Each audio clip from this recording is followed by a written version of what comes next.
As it relates to X, he has never made a profit since he bought X. Jasmine Crockett, we've been hitting her hard over the last couple of days. She's the new AOC. She looked at AOC, she said, how do I up this lunacy?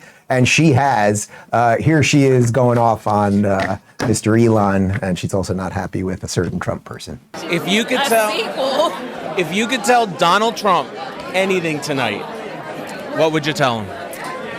I would tell him to grow a spine and stop being Putin's hoe. As it relates to X, he has never made a profit since he bought X. In fact, the value of X is 75% lower than it has ever been.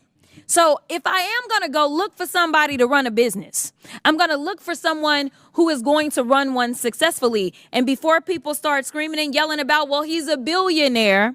Yeah, when you know the right people and they'll just give you money, then you can become a billionaire too. And maybe one day all of us will have that kind of access. But until then. She is so dumb. I think I said it before. She makes AOC look like Margaret Thatcher. First off, telling Trump to stop being Putin's.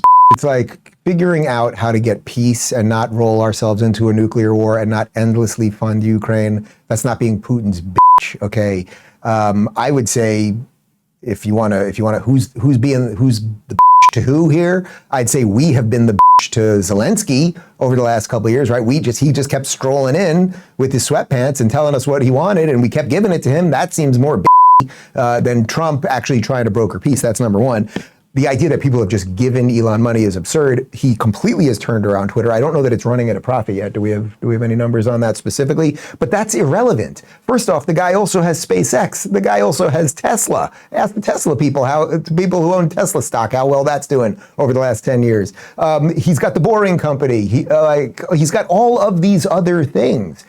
Twitter, when he bought it, he way overpaid. I think it was $46 billion, if I'm not mistaken, which was way over valuation because he knew he wanted to be in the free speech fight. So whatever the numbers actually are in terms of whether Twitter's making more money. By the way, Twitter also for the first year struggled under him because of thanks to people like her and CNN, advertisers were boycotting Twitter. That's largely going away.